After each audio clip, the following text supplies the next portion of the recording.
Hello friends, good morning. എല്ലാവർക്കും നമസ്കാരം. എല്ലാവർക്കും ഹൃദയം നിറഞ്ഞ ക്രിസ്മസ് പുതുവത്സരാശംസകൾ. നമ്മുടെ അനിക്കുണ്ടല്ലോ, പെണ്ണ് തപ്പിക്കൊണ്ടിരിക്കുക ജാനകി. അങ്ങനെ ഒരു പെങ്കൊച്ചിൻ്റെ ഫോട്ടോ കൊണ്ടുവന്ന് മുത്തശ്ശനെയും മുത്തശ്ശിയെയും അതുപോലെ തന്നെ ദേവയാനിയെയും അത് കാണിച്ചുകൊണ്ടിരിക്കുക കേട്ടോ. എല്ലാവർക്കും ആ പെങ്കൊച്ചിനെ കണ്ടു കഴിഞ്ഞപ്പോൾ അങ്ങ് ഇഷ്ടമാവുകയും ചെയ്തു. ഇത് കൊള്ളാലോ എന്ന് പറഞ്ഞു. അപ്പോൾ നവീനും അവിടെ പെൺകുട്ടികളെ അന്വേഷിച്ചുകൊണ്ടിരിക്കുകയല്ലേ എന്നൊക്കെ ഇങ്ങനെ പറയുമ്പം അപ്പോൾ അച്ഛനൊന്നും അറിഞ്ഞില്ലേ, നവീനിൻ്റെ അമ്മ പത്മമാണ് എനിക്ക് ഈ ഫോട്ടോസും കാര്യങ്ങളൊക്കെ അയച്ചു തന്നതെന്ന് ജാനകി അന്നേരം പറഞ്ഞു. അത് കൊള്ളാലോ, അവൻ്റെ ജാതകമായി പൊരുത്തപ്പെടാത്തത് എന്നോട് നോക്കാൻ പറഞ്ഞിരിക്കുകയാണെന്ന് പറയുമ്പം അത് ശരി, മോളെ ഫോട്ടോ ഒന്ന് കാണിച്ച് നോക്കട്ടെ എന്നും പറഞ്ഞോട്ട് മുത്തശ്ശി അത് ദേവയാനിയുടെ കയ്യിൽ നിന്ന് മേടിച്ചു. എന്നിട്ട് മുത്തശ്ശി ഇങ്ങനെ നോക്കുക കേട്ടോ. അവസാനം കണ്ട കുട്ടി കൊള്ളാമേ എന്ന് ദേവയാനി പറഞ്ഞു. അപ്പോൾ എന്താ കുട്ടിയുടെ നാളെന്ന് ചോദിച്ചു മുത്തശ്ശൻ. അപ്പോൾ ഉത്രട്ടാതിയാണെന്നാണ് തോന്നുന്നത്. ഉത്രട്ടാതി നാൾപ്പൊരുത്തമൊക്കെ ഉണ്ട്, പക്ഷേ അതല്ലല്ലോ, ഗ്രഹനിലകൾ തമ്മിലാണല്ലോ ചേരേണ്ടത് എന്ന് പറഞ്ഞ് മുത്തശ്ശൻ ഇങ്ങനെ പറയുമ്പം ഇവിടെ ഗ്രഹനില തമ്മിലല്ല ചേരേണ്ടത്, പെണ്ണും ചെറുക്കനും തമ്മിലാണ് ചേരേണ്ടതെന്നും ആദ്യം അവൻ ഇഷ്ടപ്പെട്ടോ ഇല്ലയോ എന്ന് ചോദിക്കുകയാണ് വേണ്ടതെന്ന് അമ്മ പറയുമ്പം, അച്ഛാ അവനിപ്പോൾ എല്ലാ അർത്ഥത്തിലും നല്ലൊരു പൊസിഷനിലല്ലേ ഇരിക്കുന്നത്, നമ്മൾ പോലും വിചാരിച്ചില്ല അനി ഇങ്ങനെ കമ്പനി നോക്കി നടത്തും എന്നൊന്നും. അങ്ങനെ നോക്കാൻ തുടങ്ങിയ സ്ഥിതിക്ക് ഇനിയിപ്പോൾ നല്ലൊരു വിവാഹം നടത്തുകയല്ലേ അച്ഛാ വേണ്ടതെന്നൊക്കെ ജാനകി ഇങ്ങനെ നേരം ചോദിച്ചു. ആ സമയത്ത് ദേവേനെ അതേന്നും പറഞ്ഞു നിൽക്കാം. ഇപ്പം ഈ ഫോട്ടോയിൽ കാണുന്നതെല്ലാം നല്ല കുടുംബത്തിൽപ്പെട്ട പെൺകുട്ടികളാണെന്നും അല്ലെങ്കിലും പത്മം നല്ല കുടുംബത്തിൽ നിന്നല്ലാതെ ഒരു ബന്ധം എടുക്കില്ലല്ലോ എന്നൊക്കെ ജാനകി അവിടെ നിന്ന് ഇങ്ങനെ പറഞ്ഞു. അവൾ നമ്മളെക്കാൾ കൂടുതൽ പെൺകുട്ടിക്കും പെൺകുട്ടിയുടെ വീട്ടുകാർക്കും പ്രാധാന്യം കൊടുക്കുന്ന കൂട്ടത്തിലുള്ള ആളാണെന്നും പറഞ്ഞു. അപ്പോൾ ഇതൊക്കെ കേട്ടപ്പം അമ്മ ഈ കുട്ടി കൊള്ളാൻ കേട്ടോ എന്ന് ദേവയാനി പറയുക. എന്തായിരുന്നു ഇതിൻ്റെ പേര് എന്ന് ചോദിക്കുമ്പം അമലാസിയോ അങ്ങനെ പറഞ്ഞു. അപ്പോൾ നേരത്തെ ഒരു സ്ത്രീയാണ് വീട്ടിൽ കയറി വന്നത്, അത് എല്ലാവരും അതുപോലെ തരം താഴ്ന്ന ആൾക്കാരാണോ അച്ഛാ എന്നിങ്ങനെ ജാനകി അന്നേരം ചോദിച്ചു. അങ്ങനെ ഇവർ സംസാരിച്ചുകൊണ്ടിരിക്കുമ്പോൾ വീട്ടിലേക്ക് നമ്മുടെ അനി കയറി വരുന്നു. അനി കയറി വന്നപ്പോൾ എന്താ എല്ലാവരും കൂടെ ഒരു ഗൂഢാലോചന എന്ന് ചോദിച്ചു ഇവരെ കണ്ടപ്പം. അയ്യോ, ഗൂഢാലോചനയൊന്നുമില്ല, എങ്ങനെ ഉണ്ടായിരുന്നു ആദ്യത്തെ ദിവസം എന്ന് മുത്തശ്ശൻ ചോദിച്ചപ്പം ഗംഭീരമായിരുന്നു, എനിക്ക് ബൊക്കെയൊക്കെ തന്നെ എല്ലാവരും കൂടെ എന്നെ സ്വീകരിച്ചതെന്ന് അനി പറയുക കേട്ടോ. ഇപ്പം നീ ജൂനിയർ MD അല്ലേ, ജൂനിയർ MD ആയ സ്ഥിതിക്ക് ഉടനെ നിന്റെ കല്യാണം നടത്തണം എന്ന് മുത്തശ്ശി അന്നേരം അനിയോട് പറയുക. ചിരിച്ച മുഖം അതുപോലെ തന്നെ അങ്ങ് വാടി. അപ്പം ഇങ്ങനെ വല്ലാതായി നിൽക്കുക. ഈ വരുന്ന വിഷുവിന് നിശ്ചയം നടത്തി വെച്ച വരുന്ന ചിങ്ങത്തിൽ നമുക്ക് കല്യാണം നടത്താമെന്ന് പറഞ്ഞു. അപ്പം അത് കേട്ട് കഴിഞ്ഞപ്പോൾ ദേവയാനി മോനെ നോക്ക്, ഇതിനകത്ത് കുറച്ച് ഫോട്ടോസുണ്ട്, ഇതിലെ പെൺകുച്ചുങ്ങളെ നോക്കാൻ പറഞ്ഞപ്പം എനിക്ക് വേണ്ടി കല്യാണാലോചനയിൽ എല്ലാവരും കൂടെ അല്ലേ എന്ന് ചോദിച്ചു. അപ്പം നീ അതൊന്ന് നോക്കും മോനെ എന്ന് പറഞ്ഞു ജാനകി. ആ സമയത്ത് അനി ഇത് കണ്ടിട്ട് ഹമാവാസി അതിനേക്കാൾ വൃത്തികെട്ട ഒരു മുഖവും എന്നൊക്കെ പറഞ്ഞുകൊണ്ട് നമ്മുടെ അനി ഇങ്ങനെ പറയുമ്പോൾ നിന്റെ കണ്ണെന്താടാ, കോങ്ങണ്ണാണോ അതോ തിമിരം വല്ലത് ബാധിച്ചിട്ടുണ്ടോടാ എന്നൊക്കെ ചോദിച്ചു. അപ്പോൾ അത് നല്ല പെൺകുട്ടിയാണല്ലോടാ എന്ന് മുത്തശ്ശി. എന്തോന്ന് നല്ലത്, ഒറ്റ നോട്ടത്തിൽ തന്നെ അറിയാം അവൾ ഈ വീട്ടിനകത്ത് കയറുന്നതേ കറുത്ത വാഗം കൊണ്ടാണെന്ന്. അപ്പം മുത്തശ്ശൻ ഇങ്ങനെ ഇരുന്ന് ചിരിക്കിയത് കേട്ടിട്ട് എല്ലാ പെൺകുട്ടികളും അങ്ങനെ മോശമാവും അനിയെന്ന് ചോദിക്കും. എനിക്കിപ്പോൾ ഒരു കല്യാണം വേണ്ട എന്ന് ദേവയാനിയോട് അനി പറയാം. ഞാൻ എൻ്റെ ബിസിനസ്സിൽ ഒന്ന് രസം പിടിച്ച് വരുന്നതേ ഉള്ളൂ, അത് ശരിക്കൊന്ന് പഠിച്ചുകൊണ്ടിരിക്കുന്നതേ ഉള്ളൂ. ഇനിയൊരു 1-2 വർഷം കഴിഞ്ഞാൽ ഞാൻ തന്നെ പറഞ്ഞോളാം എൻ്റെ കല്യാണം ആലോചിച്ചോളാനെന്ന് പറയുമ്പോഴത്തേക്കും ജാനകി അന്തം വിട്ട് നോക്കാം. എടാ, ഞങ്ങളൊക്കെ അത്യാവശ്യം അസുഖക്കാരായിട്ട് മുന്നോട്ട് പോയിക്കൊണ്ടിരിക്കുക, ഞങ്ങൾ ജീവിച്ചിരിക്കുമ്പോൾ തന്നെ ഞങ്ങളുടെ കൊച്ചുമക്കളുടെ വിവാഹം നടക്കണമെന്നും അവരുടെ കുട്ടികളെ ലാളിക്കണമെന്നൊക്കെ ഞങ്ങൾക്ക് ആഗ്രഹമില്ലേ എന്ന് മുത്തശ്ശൻ ഇങ്ങനെ ചോദിച്ചു. അപ്പോൾ ജാനകി ഇങ്ങനെ നോക്കുക അനിയെ. അപ്പോൾ നയനമോളും ആദർശമോനും ഉടനെ അച്ഛനും അമ്മയും അനാമിക നല്ലവളായിരുന്നെങ്കിൽ ഇപ്പം നിനക്കും ഒരു കുഞ്ഞുണ്ടാവേണ്ടതാണെന്ന് മുത്തശ്ശൻ പറയുക. അതുകൊണ്ട് ഞാനിതൊന്നും പറയുന്നില്ല, എങ്കിലും ഇപ്പോഴത്തെ ആൺകുട്ടികൾ 10-26 വയസ്സാകുന്നതിന് മുന്നേ തന്നെ കല്യാണം കഴിക്കുന്നവരാണെന്നൊക്കെ പറഞ്ഞ് മുത്തശ്ശൻ പറയാം കേട്ടോ. ആണും പെണ്ണും തമ്മിലുള്ള ഏജ് ഡിഫറൻസ് 10-12 ആയിരുന്നെങ്കിൽ ഇപ്പം 3-4 ഒക്കെ ആയിട്ട് ചുരുങ്ങിയിട്ടുണ്ടെന്ന് പറയുമ്പം കുഴപ്പമില്ല മുത്തശ്ശ, എനിക്ക് 30 വയസ്സാകുമ്പം ഒരു 26-കാരിയെ കിട്ടിയാൽ മതി എന്ന് നമ്മുടെ അനി പറഞ്ഞു. അപ്പോൾ ഇങ്ങനെ നോക്കുക അച്ഛനും അമ്മയും. അപ്പോൾ 4 വയസ്സിന് ഡിഫറൻസ് അല്ലേ വരുള്ളൂ. അപ്പോൾ 30 കെട്ടാനിരിക്കുകയാണോ നീ എന്ന് ജാനകി ചോദിച്ചു. എനിക്ക് കല്യാണം കഴിക്കാനുള്ള പക്വതയൊന്നും ആയിട്ടില്ല അമ്മയെന്ന് അനിയ നേരം ചാടി കയറി പറഞ്ഞു. ദേവയാനി ഇങ്ങനെ നോക്കുക. അന്ന് അങ്ങനെ ഒരു അപകടം സംഭവിച്ചു പോയതാണെന്നും അതും ഞാൻ മനസ്സറിയാതെ നടന്നു പോയതാണതെന്നും പറയുവാണ്. മുത്തശ്ശനും മുത്തശ്ശിയും കൂടി അവളുടെ അച്ഛനും അമ്മയ്ക്കും പോയി വാക്ക് കൊടുത്ത് പോയത് കൊണ്ട് മാത്രം നടന്നു പോയൊരു കല്യാണമാണത്. അല്ലെങ്കിൽ അങ്ങനെ ഒരു അത്യാഹിതം സംഭവിക്കില്ലായിരുന്നു എന്നും അനി ഇങ്ങനെ ഇവരോട് പറയാട്ടോ. അത് കേട്ടപ്പോൾ എന്ന് പറഞ്ഞ ദേവേനെ ഇങ്ങനെ നിൽക്കുക. ഇനിയിപ്പോൾ കല്യാണത്തിൻ്റെ കാര്യത്തിൽ ഞാൻ കുറച്ച് സ്ട്രിക്റ്റ് ആണെന്നും ഇനി മുത്തശ്ശനെയും മുത്തശ്ശിയും നിർബന്ധിച്ചാലും ശരി എൻ്റെ മനസ്സിന് 100% ഇണങ്ങിയ പെൺകുട്ടിയെ ഞാൻ വിവാഹം കഴിക്കുള്ളൂ എന്ന് നമ്മുടെ അനി പറയുന്നു. അന്നേരം ആയിക്കോട്ടെ, നിനക്ക് പോയി പെണ്ണൊന്ന് കണ്ടാൽ എന്താണെന്ന് ചോദിച്ചു ജാനകി. അമ്മ പണ്ടത്തെ കാലമൊന്നും അല്ല ഇത്. പെൺകുട്ടികൾ ഉടുത്തൊരുങ്ങി ചായയുമായിട്ട് ആൺകുട്ടികളുടെ മുന്നിൽ വന്ന് നിൽക്കുന്ന കാലമൊക്കെ പോയി. അവരെ സംബന്ധിച്ചിടത്തോളം വിഷമം പിടിച്ചൊരു കാര്യമാണത്. അതുകൊണ്ട് ഈ ആലോചനയൊക്കെ ഇവിടെ വെച്ച് അങ്ങ് സ്റ്റോപ്പ് ചെയ്തേക്കാനും പറഞ്ഞു അനി അങ്ങ് കയറിപ്പോയി. അനി അങ്ങ് കയറിപ്പോയി കഴിഞ്ഞപ്പം അല്ലെങ്കിൽ നിങ്ങളൊരു കാര്യം ചെയ്യാം, നവീൻ്റെ അമ്മയ്ക്ക് ഈ ഫോട്ടോസൊക്കെ നിങ്ങൾ അയച്ചു കൊടുക്കാൻ പറഞ്ഞു. അപ്പം നീ അറിഞ്ഞില്ലേ, നവീൻ്റെ അമ്മയാ ഈ ഫോട്ടോയൊക്കെ അയച്ചു തന്നത് എന്ന് ജാനകി പറയുമ്പോൾ ദൈവമേ എന്നും പറഞ്ഞ് നിൽക്കുക നമ്മുടെ അനി. ഓ, അപ്പം അവന് വേണ്ടി അവൻ്റെ അമ്മ പെണ്ണ് നോക്കുന്നില്ലേ എന്ന് അനി ചോദിക്കുമ്പോൾ നോക്കുന്നൊക്കെ ഉണ്ട്, ജാതകം ചേരാത്തതാ ഇങ്ങോട്ട് അയച്ചു തരുന്നതെന്ന് പറയുമ്പം എനിക്ക് ദേഷ്യം വരുന്നുണ്ട്. ഇവിടെ ഞങ്ങൾ നോക്കിയിട്ട് നിന്റെ ജാതകം ചേരാത്തത് അങ്ങോട്ട് അയക്കാനും പ്ലാൻ ചെയ്തിട്ടുണ്ടെന്ന് മുത്തശ്ശി പറയൂ കേട്ടോ. ഇത് കേട്ടപ്പം എന്തിനാ മുത്തശ്ശി ഇങ്ങനെയൊക്കെ കിടന്ന് പാടുപെടുന്നേ?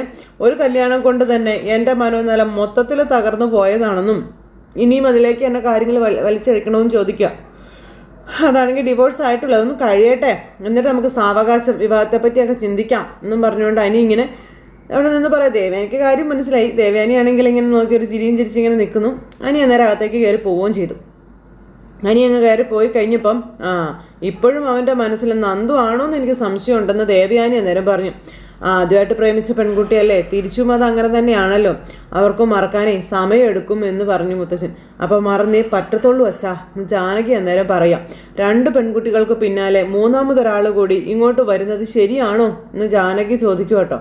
ഇവരാകെ വീണ്ടും ധർമ്മസങ്കടത്തിലായി. എൻ്റെ അറിവിൽ ചേച്ചി അനിയത്തിയൊക്കെ ഒരു വീട്ടിലേക്ക് കല്യാണം കഴിച്ചു കൊണ്ടുവന്ന കാര്യങ്ങളൊക്കെ നടന്നിട്ടുണ്ട്. അതുപോലെ തന്നെ ഒരു വീട്ടിൽ നിന്ന് തന്നെ ആണ് പെണ്ണിനെയും പെണ്ണാണിനെയും എടുക്കുന്ന ഏർപ്പാടും ഒക്കെ ഉണ്ട്. പക്ഷേ ഒരു വീട്ടിൽ നിന്ന് തന്നെ 3 മക്കൾ കയറി വരുന്നതൊന്നും ഞാൻ ഇതുവരെ കേട്ടിട്ടില്ല എന്ന് പറയും. പക്ഷെ എന്തായാലും നിനക്കൊരു മരുമോള് വേണം, കൊച്ചുമക്കളും വേണം. അതിന് നിന്റെ മോൻ വിവാഹത്തിന് സമ്മതിച്ചേ പറ്റൂ എന്ന് ജാനകിയോട് മുത്തശ്ശൻ പറയുക. അത് സമ്മതിപ്പിക്കുന്നതിലാണ് നിന്റെ മിടുക്കുള്ളതെന്നും മുത്തശ്ശൻ ജാനകിയോട് പറയുകയും ചെയ്തു. പറഞ്ഞിങ്ങനെ മുത്തശ്ശൻ്റെ വാക്കും കേട്ട് ജാനകി ഇങ്ങനെ അവിടെ നിൽക്കുന്നു. ഇത് കഴിഞ്ഞതിന് ശേഷം എന്നെ കാണിക്കുന്ന നമ്മുടെ അനി അവിടെ കമ്പനിയിലെ കാര്യങ്ങളെല്ലാം ചെയ്ത കാര്യങ്ങളെല്ലാം അബി അവിടെ ഇരുന്ന് ഇങ്ങനെ മൊബൈലിൽ കണ്ടുകൊണ്ടിരിക്കാം. എടാ എന്ന് പറഞ്ഞുകൊണ്ട് അനി ചെയ്യുന്നതൊക്കെ കണ്ടപ്പോൾ ഭയങ്കര കലിപ്പ് അബിക്ക്. അബി എന്നിട്ട് ഇതും കണ്ടുകൊണ്ട് ഇങ്ങനെ ഇരുന്നിട്ട് പല്ലു ഓർമ്മ പിടിച്ചിരിക്കുക. ഓ, അപ്പോൾ അങ്ങനെ ഒരു പണി കൂടിയായിട്ട് ഏൽപ്പിച്ചിട്ടാണ് പോയിരിക്കുന്നതല്ലേ പറഞ്ഞ് അബി ഇങ്ങനെ ഇരിക്കുന്നു. അപ്പോഴാണ് നവ്യ അങ്ങോട്ടേക്ക് വരുന്നത്. നവ്യ അങ്ങോട്ടേക്ക് വന്നപ്പം അബി ഇങ്ങനെ മൊബൈലും പിടിച്ച് കലിപ്പും കയറി ഇങ്ങനെ ഇരിക്കുക. എന്താ അബി, നീ എന്താ കാണുന്നേ എന്നും ചോദിച്ചുകൊണ്ട് വന്നു. അപ്പം നീ നോക്ക് എന്നും പറഞ്ഞുകൊണ്ട് നവ്യ അത് കാണിച്ചു കൊടുത്തു. നവ്യ അത് കണ്ടു. അപ്പം നിനക്ക് കിട്ടേണ്ട പദവികൾ പോലും നീ താഴെയുള്ളവർ കയ്യേറുകയാണല്ലോ. ആദർശ് എപ്പോഴെങ്കിലും മാറി നിൽക്കുകയാണെങ്കിൽ ആ സ്ഥാനം എനിക്ക് കൊടുക്കുമെന്നുള്ളതിൻ്റെ ഒരു സൂചനയാണിതെന്നുള്ള കാര്യം പറഞ്ഞു കൊടുക്കുക നവ്യ. നിന്നോട് നിന്റെ ചേട്ടനെ അസൂയാടാ. എടാ, അയാളെ നീ നാണം കെടുത്തിയതിന് ശേഷം അത് കൂടിയിട്ടും ഉണ്ടടാ എന്ന് നവ്യ പറഞ്ഞു കൊടുക്കുക. ഇപ്പം അയാൾക്ക് മാത്രമല്ല, അയാളുടെ അമ്മയ്ക്കും എൻ്റെ അനിയത്തിക്കൊക്കെ അങ്ങനെ തന്നെയാണ്. അതുകൊണ്ടാണ് ഞാനും ഒരു സാഹസം കാണിച്ചതെന്ന് പറയുന്നു. നിന്റെ മുത്തശ്ശനും മുത്തശ്ശിയൊക്കെ എതിർത്തല്ലോ, പരസ്യത്തിൽ അഭിനയിക്കാൻ പോയി എന്നെ ഒരുപാടങ്ങ് കയറി വിമർശിച്ചല്ലോ. എന്നിട്ട് ഞാനത് കേട്ടോടാ, കേൾക്കില്ലടാ, ഞാൻ ഒരിക്കലും കേൾക്കില്ല. എന്തായാലും ഇനി അടച്ച് മൂടിക്കെട്ടി ഞാൻ ഇതിനകത്ത് ഇരിക്കുമെന്ന് ആരും വിചാരിക്കേണ്ട. എൻ്റെ കുഞ്ഞ് കുറച്ച് വലുതായി. ഇവിടെ മോനെ നോക്കാനേ നിൻ്റെ അമ്മയുണ്ട്. പിന്നെ പുറത്ത് പോയാൽ ഇപ്പോൾ എന്താ കുഴപ്പം? അപ്പോൾ പോകണം. അത് നിൻ്റെ സ്വന്തം ഇഷ്ടമാണെന്ന് പറയണമെന്ന് ഈ അഭി നവ്യോട് പറയുന്നു. അഭി അന്തം പെട്ടിങ്ങനെ നോക്കുക. നിന്നെ തിരുത്താൻ വരുന്ന മുത്തശ്ശൻ ഉൾപ്പെടെ എല്ലാവരും എന്നോട് പറയുന്നുണ്ട്. ഞാൻ അതുകൊണ്ട് അവരുടെയൊക്കെ മുന്നിൽ നിന്നെ വിമർശിക്കും. അതൊന്നും നീ കാര്യമായിട്ട് എടുക്കേണ്ട ആവശ്യമില്ല എന്നും അഭി വീണ്ടും നവ്യോട് പറയാം. നിനക്ക് ശരിയെന്ന് തോന്നുന്ന കാര്യം നീ അങ്ങോട്ട് ചെയ്യുക. അങ്ങനെയാണെങ്കിൽ നിനക്ക് ശരിയെന്ന് തോന്നുന്ന കാര്യങ്ങൾ നിനക്കും ചെയ്തൂടെ? നീ എന്തിനാ എന്നെ വിമർശിക്കുന്നത് എന്ന് നവ്യ ചോദിക്കേട്ടോ. തൽക്കാലം സാഹചര്യം അതായി പോയി നവി. നിന്നെ പലപ്പോഴായിട്ട് നിന്റെ ഏട്ടനും നയനെയൊക്കെ ബ്ലാക്ക് മെയിൽ ചെയ്യുന്നതായിട്ടേ എനിക്ക് തോന്നിയിട്ടുണ്ട്. ഞാനത് ശ്രദ്ധിച്ചിട്ടുമുണ്ട്. അങ്ങനെ ചെയ്യാനും മാത്രം നീ വല്ല തെറ്റും ചെയ്തിട്ടുണ്ടോ? അങ്ങനെ നിനക്ക് വല്ലതും തോന്നിയോ നവ്യേ? അപ്പം തോന്നുന്നത് കൊണ്ടാണല്ലോ ഞാൻ നിന്നോടത് ചോദിച്ചത്. ചുമ്മാ ചോദിക്കേണ്ട കാര്യമില്ലല്ലോ. നീ എന്തിനെയോ ഭയക്കുന്നുണ്ടെന്ന് എനിക്ക് മനസ്സിലായെന്ന് നവ്യ അന്നേരം പറയാം. അപ്പോൾ ഇവനിങ്ങനെ പേടിച്ച് വിറച്ച് നവ്യ ഇങ്ങനെ നോക്കും. ഇനി ചന്തുമോള് നിൻ്റെ കുഞ്ഞാണോടാ എന്ന് നവ്യ ഇങ്ങനെ അഭിയോട് ചോദിക്കുമ്പം അന്തം വിട്ട് കണ്ണും തുറച്ചു പിടിച്ച് ഇങ്ങനെ ഇരിക്കുവാണ് നമ്മുടെ അഭി. അപ്പം നവ്യതേ അഭിയോട് ആ ചോദ്യം ചോദിച്ചിരിക്കുന്നു. അപ്പോൾ ഇതുപോലെ നീ 1-2 തവണ എന്നോട് ചോദിച്ചിട്ടുണ്ട്. ദേ നവ്യ, ഇവിടെ പലരും ചന്തമോളെ എൻ്റെ കുഞ്ഞാക്കാൻ ആഗ്രഹിക്കുന്നുണ്ട് എന്ന് അഭി ഇങ്ങനെ പറയുക. ആദർശ ചന്തമോളോട് അച്ഛനായിട്ട് വന്നത് ഇവിടെ പലർക്കും ദഹിച്ചിട്ടില്ല. പിന്നെ അവനാണ് അച്ഛൻ എന്ന് ആർക്കും നിഷേധിക്കാൻ പറ്റാത്തത് കൊണ്ട് നിന്റെ അനിയത്തി ഉൾപ്പെടെ എല്ലാവരും കണ്ടും കേട്ടും ഇതൊക്കെ അങ്ങ് സഹിച്ചു അങ്ങ് പോകുന്നതാണ്. ദേ ഈ ആദർശം എന്ന് പറയുന്നവനുണ്ടല്ലോ, നാളെ ആ കുഞ്ഞ് എൻ്റേതാണെന്ന് സ്ഥാപിക്കാൻ പോലും ശ്രമം നടത്തിയെന്ന് വരും. അത്രയ്ക്ക് ഈ സംഭവത്തിൽ അവൻ്റെ പത്തി താണ് പോയി എന്നൊക്കെ പറഞ്ഞവൻ മുൻകൂർ ജാമ്യം എടുക്കുക. അവിടെ എനിക്കൊപ്പം നിൽക്കേണ്ടവള് നീയാ. എന്നിട്ടാ നീ ഇപ്പം ഒരു നുണക്കഥയും നീ വിശ്വസിക്കാൻ പാടില്ല എന്നൊക്കെ പറഞ്ഞു കൊടുക്കണു. അപ്പം നവ്യ ഇങ്ങനെ ശരിയാ നോക്കുമല്ലേ.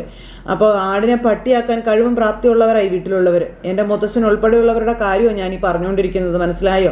അപ്പോൾ ആരെന്ത് പറഞ്ഞാലും നമ്മളെ ഇനി വേർപിരിക്കാൻ ആരെക്കൊണ്ടും പറ്റത്തില്ലടാ എന്ന് നവ്യയുടെ വക ഒരു ഡയലോഗും കൂടി.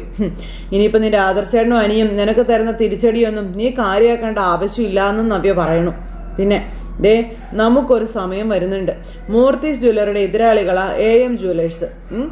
അപ്പോൾ അവർ പരസ്യം ചെയ്യുന്നത് തന്നെ മൂർത്തീസ് ജ്വല്ലറിയുടെ മരുമോളും മോഡലായി എന്നും പറഞ്ഞുകൊണ്ടാണെന്നൊക്കെ പറഞ്ഞ്, അപ്പോൾ എനിക്കും അത് പബ്ലിസിറ്റി ആണെന്നും പറഞ്ഞു. മൂർത്തീസ് ജ്വല്ലറിയെ കൊണ്ട് നിനക്കോ എനിക്കോ യാതൊരു പ്രയോജനവും ഇല്ല. അപ്പോൾ അങ്ങനെ എന്തെങ്കിലും ഒരു നേട്ടം ഈ കുടുംബത്തിനെ കൊണ്ട് നമുക്കും ഉണ്ടാവണ്ടേടാ എന്നൊക്കെ നവ്യ ഇങ്ങനെ അബിയോട് ചോദിക്കുമ്പോൾ മതിയെന്ന് പറഞ്ഞു. എന്നും പറഞ്ഞ് മൊബൈലും അബിയുടെ കൈ കൊടുത്തിട്ട് നവ്യ അങ്ങ് ഏറ്റുപോയി. അവൻ കുറച്ചൊന്ന് ജയിച്ചതിൻ്റെ അഹങ്കാരത്തിൽ അവിടെ അങ്ങനെ ഇരിക്കുക കേട്ടോ. എന്തായാലും ഇതെല്ലാം കഴിഞ്ഞതിന് ശേഷം പിന്നെ കാണിക്കുന്ന നമ്മുടെ നവീൻ ബ്യൂട്ടി പാർലറിൽ ചെന്നിരിക്കുക. എന്നിട്ട് ഫേഷ്യൽ ചെയ്യണം, അത് ചെയ്യണം, ഇത് ചെയ്യണം. എന്നിട്ട് അയാളോട് തനിക്ക് വേണ്ടുന്ന കാര്യങ്ങളൊക്കെ പറയുക. അപ്പോൾ ഞാൻ ബ്യൂട്ടി പാർലറിൽ നിന്ന് വരുന്നതെന്ന് ആർക്കും തോന്നാൻ പോലും പാടില്ല കേട്ടോ എന്നൊക്കെ ഇങ്ങനെ പറഞ്ഞുകൊണ്ട് നമ്മുടെ നവീൻ ഇങ്ങനെ പറയുവാണേ. ശരിയെന്നും പറഞ്ഞ് അയാൾ അവിടെ നിൽക്കുന്നത്. അപ്പോൾ നവീൻ്റെ ഫോണിലേക്ക് ഒരു കോൾ ഇവനൊക്കെ വിളിക്കും കേട്ടോ. സമയമെന്ന് പറഞ്ഞാൽ കോൾ എടുക്കുക. ഹലോ പറയടാ എന്നൊക്കെ പറഞ്ഞ് നൈസായിട്ട് ഒഴിവാക്കി വിട്ടു. അപ്പോൾ എന്താ സാർ പെണ്ണ് കാണാനും മറ്റോ പോകുന്നുണ്ടോ എന്ന് ചോദിക്കുമ്പോൾ സംശയിക്കേണ്ട, പെണ്ണ് കാണലുണ്ട് എന്നാൽ കടക്കാരനോട് നവീൻ പറഞ്ഞു. അതുകൊണ്ടാണ് ഞാൻ പറഞ്ഞത് ഗ്ലാമർ കുറയ്ക്കേണ്ടാന്ന്. ശരി ആയിക്കോട്ടെ എന്ന് പറഞ്ഞു. നവീൻ അവിടെ ഇരുന്ന് ഇങ്ങനെ ഒരുങ്ങും. ആ സമയത്ത് ഇതേ നമ്മുടെ അനിയെ കാണിക്കുന്നത്. അനി ഓഫീസിലിരിക്കുമ്പോഴേക്കും ഫോൺ ചുമ്മാ എടുത്ത് നോക്കിയപ്പോൾ ഒരു 5 മിസ് കോൾ. എൻ്റെ ദൈവമേ, 4-5 മിസ് കോൾ. ഇവന് വേറെ ഒരു തൊഴിലും ഇല്ലേ? ചുമ്മാ ഏത് നേരം ഒരു കാര്യം പറയാൻ തന്നെ ഇങ്ങനെ വിളിച്ചുകൊണ്ടിരിക്കുന്നത് എന്തിനാണെന്നും പറഞ്ഞാൽ എനിക്കൊരു ദേഷ്യം. എൻ്റെ പെണ്ണ് അവനെ കല്യാണം കഴിക്കണോ വേണ്ടയോ എന്ന് അവനറിയേണ്ടതെന്ന് അനി ഇങ്ങനെ പറയുക മനസ്സിൽ. ആ ജോലി അവൻ എന്നെ തന്നെ ഏൽപ്പിച്ചും വെച്ചിരിക്കുന്നു. എന്തൊരു ഗതികേടാന്ന് നോക്കണേ. തൽക്കാലം ഞാനിപ്പോൾ തിരിച്ചു വിളിക്കുന്നില്ല. എന്തു പറയാനാണ് ഞാൻ അവനോട്? അവൻ കാരണം കള്ളങ്ങൾ ഒന്നിനു പുറകെ ഒന്നൊന്നായി പറയേണ്ട അവസ്ഥയായല്ലോ എനിക്കെന്നൊക്കെ പറഞ്ഞിങ്ങനെ അനി ചിന്തിച്ചുകൊണ്ടിരിക്കുന്ന സമയത്ത് നമ്മുടെ നന്ദു ഇങ്ങനെ വെയിറ്റ് ചെയ്ത് നിൽക്കുക. അപ്പോൾ നവീൻ ഇങ്ങ് വന്നപ്പോൾ നമ്മുടെ നന്ദു അവിടെ നിൽക്കുന്നത് കണ്ടു. ദൈവമേ, നന്ദു ഇനിയിപ്പോൾ അനി അവളോട് എന്തെങ്കിലും പറഞ്ഞിട്ട് അവളെന്നെ ശാസിക്കാനും മറ്റോ വിളുന്നതായിരിക്കോ എന്നൊക്കെ ഇങ്ങനെ ചിന്തിക്കോ കേട്ടോ അവിടെ നിന്ന് നവീൻ ഇങ്ങനെ ചെന്നു. അല്ല എന്താ പെട്ടെന്ന് നെഞ്ചു കഴിക്കാൻ വന്നെന്ന് പറഞ്ഞത്? അപ്പോൾ ആ സുരഭിയുടെയും മോളുടെയും കേസ് എത്ര പക്വതയുടെ നവീനേട്ടൻ ബാധിച്ചത് എന്ന് നന്ദു ചോദിച്ചു. എല്ലാ പ്രതികൾക്കും ശിക്ഷ കിട്ടിയില്ലേ? സാധാരണ ഇത്തരം കേസുകളൊക്കെ തെളിവില്ലാതെ പോകുന്നതാ. പ്രതികളെയൊക്കെ വെറുതെ വിടുന്നതാ പതിവ്. ഇവിടെ പക്ഷേ അവന്മാരെയൊക്കെ പൊളിച്ചടിക്കില്ലേ? ആ ഒരു സന്തോഷത്തിന് നവീനേട്ടൻ ഒരു ചെലവ് ചെയ്യണമെന്ന് എനിക്ക് തോന്നിയെന്ന് നന്ദു. അപ്പോൾ ആ കേസ് ജയിച്ചതിൽ നിനക്കും തുല്യ പങ്കുണ്ട് നന്ദു. പിന്നെ നീയാണ് ആ കേസിലെ പ്രധാന സാക്ഷി.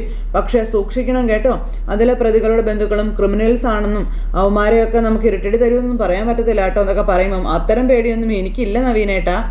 SI ആയതിനു ശേഷമേ ഒരുപാട് ഗുണ്ടകളെ നേരിട്ടിട്ടുള്ളതാ.